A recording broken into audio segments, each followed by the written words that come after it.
Le mastering, vous le savez tous, c'est une étape incontournable dans le processus de production d'un morceau.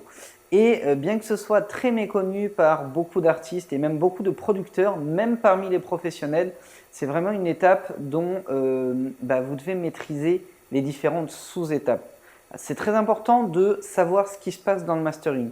Non pas d'apprendre à le faire vous-même, puisque vous perdriez un temps fou à vous former au mixage puis au mastering et ensuite à faire du mastering si c'est juste pour vous. Bon, après, si vous voulez monter un studio de mastering, c'est une autre affaire. Mais moi, à titre personnel, je ne sais pas masteriser. Je n'ai jamais masterisé un seul morceau. Et bien sûr, je suis tombé sur des ingé-sons qui faisaient n'importe quoi. Et je suis aussi tombé sur des ingé-sons extrêmement doués. Et forcément, à un moment donné, pour arriver à différencier un bon ingé-son en mastering et un mauvais ingé-son en mastering, c'est très important que vous appreniez ce qu'est le mastering et les différentes étapes qui constituent le mastering. Et c'est précisément ce qu'on va voir dans cette vidéo. Donc je vous souhaite un très bon visionnage de cette vidéo. Si jamais vous avez envie d'aller plus loin dans le mastering, je vous ai laissé un lien sous la vidéo qui vous amène vers un article de blog que j'ai trouvé vraiment très bien fait, qui présente très bien toutes les étapes du mastering. Donc c'est peut-être pas le meilleur article du monde, c'est pas le pire non plus, loin de là. Moi je l'ai trouvé très bien construit, très accessible à tous. Donc n'hésitez pas à passer un petit peu de temps dessus, à le lire, à l'étudier et pourquoi pas même à poser des questions au blogueur qui l'a rédigé.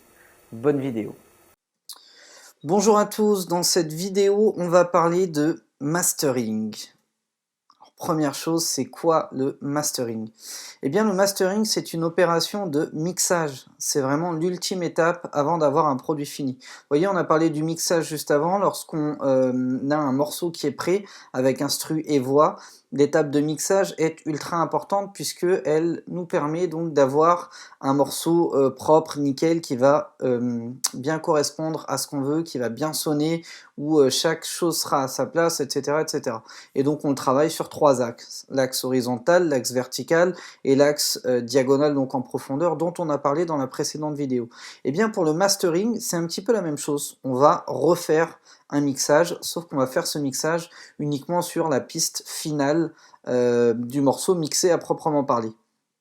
Donc ça va vraiment être, ce qu'il faut retenir, c'est que le mastering, c'est du mix, c'est une étape de mixage, mais qui vient après le mixage audio sur l'ensemble donc du morceau. À quoi ça va servir? Donc, le mastering, ça a pour rôle de faire rentrer votre morceau dans les standards du marché actuel.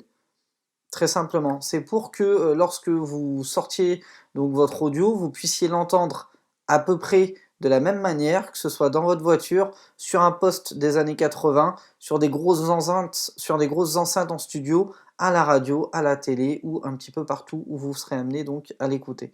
C'est vraiment à ça que va servir le mastering.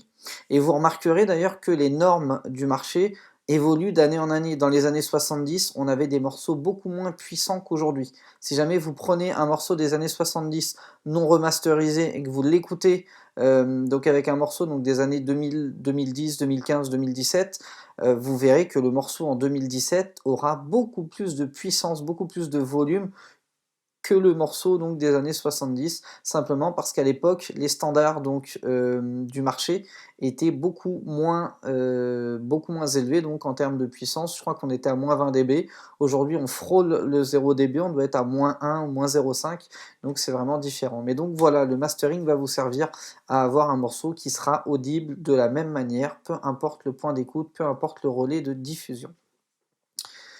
J'ai été très vague dans cette présentation puisque le mastering est une étape très particulière. Donc si jamais vous voulez plus de détails, n'hésitez pas à visiter le blog ou le site montermonhomestudio.fr. C'est un site sur lequel je suis abonné parce que j'y apprends énormément de choses. C'est vraiment hyper intéressant, c'est bien détaillé. Il y a notamment un article, donc je vais vous laisser un lien sous cette vidéo. Il y a un article qui présente toutes les étapes donc du mastering en détail. C'est vraiment hyper intéressant. On y apprend énormément de choses. Ça vous permet vraiment de savoir ce qu'est le mastering vraiment en toute précision. Voilà, merci d'avoir été attentif à cette vidéo et je vous retrouve donc dans le dernier, dans la dernière vidéo de ce premier module. À tout de suite.